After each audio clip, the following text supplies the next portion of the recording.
Hello and welcome back to my channel, From Gaming with Love. As you can see, we're back on the boat, sails are up, and we're going on another trip. I've started a new playlist called Today is a Good Day to Try. A couple different directions that I want to go with this, but the first one I think is really important is to clarify what role a crisis line plays and who it is in general that should call it. The only experience I have with crisis lines is the one that I work with. So we're going to talk a little bit about how ours is set up.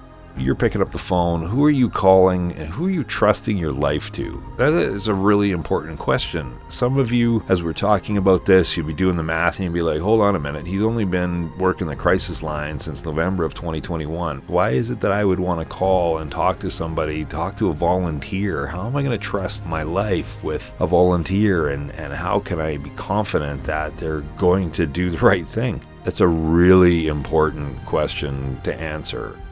First of all, in terms of crisis lines and what types of crisis lines there are out there, the crisis line that I work with is a very broad stroke. So if you have a problem and you need to talk to somebody and you need a little bit of anonymity, then I'm the perfect person to call. It could help you with anything, right from having a bad day right up to active suicide attempt. But I will say that only about 10% of the calls are those high, intense, active type calls. Those don't happen that often. One of the other services that exists is Connect Teen. It's actually younger volunteers helping to support younger callers. There is a group, both phone and chat, that's available for younger people as well. People in their late teens who end up doing the volunteering, they all get a lot of the same training that we do. Just makes those conversations a little bit easier. Then you have a suicide-specific hotline, which is different in that now we're starting to see more, there's a little bit more focus on the suicide side of things. Like I said, we don't get that many active suicide attempts. We get a lot of people who are thinking about suicide or who have these ruminations, but generally we're not getting a lot of active attempts in progress, where a suicide hotline specifically gets a lot more of those higher risk calls. So they have more awareness of that. I don't have a lot of experience with that, but we do get some general training. And this is where we kind of end up back where we started with the question, why is it that you're going to trust me with just a little bit over a year of experience and in general just a volunteer?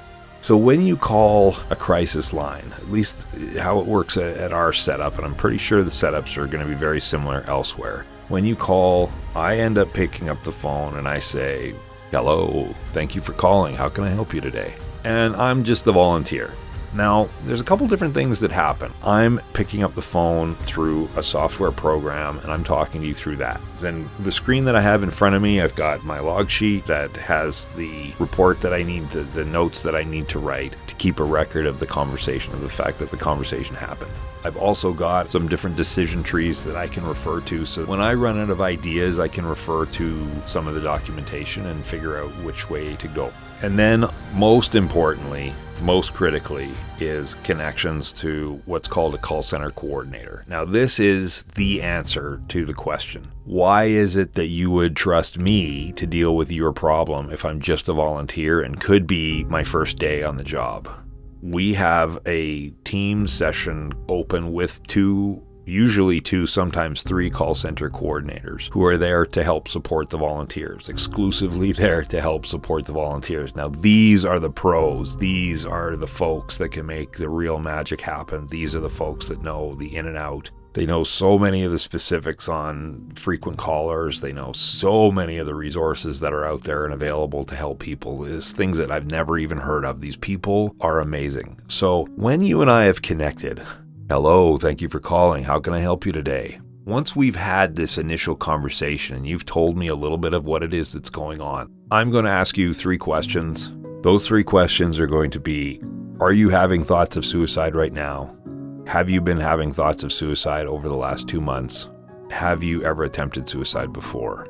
And when I get to the end of those 3 questions, we start looking at the hazard threshold. So from that, we can determine the level of risk associated to your call. And what I'll end up doing is, from whatever information you give me, I'll put in a little note to, or a flag to, our call center coordinators and let them know what it is generally that I'm dealing with. In the event that you called and you just needed to have a chat, I would just send a flag over to the coordinator and say, low risk, just needed to talk, a lot of things on their mind, working through it. So we keep our conversation going, and I'm making a connection with you, and we're just chatting, and I'm trying to figure out, okay, what was the thing? Like, quite often some people will just light up and they will start talking about all of the things that are going on, and I'll listen, and I'll be there, and I'll feel all of it, and I will make that connection with you. And then I'll want to clarify, okay, so what's the thing that I could help you with today that's going to have the biggest impact on all of these things that you have going on? And that may be part of a conversation. That may be a little bit of a back and forth. And a person may have a hard time putting a finger on exactly what it is that they need help with. And I would start to say, well, let's think about your priorities in life. Like, let's break it down. What's the most important thing to you? What's the next important thing? What about this? And how about that? Do you think about this? Let's have a conversation about this. And we will, and we'll get a good connection from that. Then a person can figure out, okay, if this is the most important thing to me, if this is my priority, then this is the thing that I need some help with. And from that, if I didn't know what resources I could connect or what I could recommend, because I'm new still, I'm relatively inexperienced, there's some crisis line volunteers, guys, that are, some of the people that trained me are just amazing, amazing people. The coordinators are incredible people who are tremendous at their jobs. Anyway, sorry. We'll get to the thing that you need the help with. And some people don't even need help with anything. They just need to get stuff off their chest. But if you needed some help and you needed a resource and I wasn't sure, then I would send a quick note over to the coordinator and say, hey, like, can you help me out with this? There's one thing that this person needs and it would really help them. Do we have any connections to anything? And quite often 211 is the answer, but there are other times the coordinators already know 211. A lot of the coordinators are actually 211 operators too. So from that, they make a recommendation to me, and they would say, okay, well, there's this service and this service, and then here's the number, here's some contact numbers, and then if this, then XYZ, and if this, ABC. Once we figured out which resource you need, there's a couple different ways that I can make the connection happen. But probably the easiest in some cases is going to be if I just give you the information. In some cases, there are groups, there are services that we don't give you that information. We need to warm transfer you. But either way, so I can give you the information in a lot of cases, and then you can go and follow up with the resource that you needed.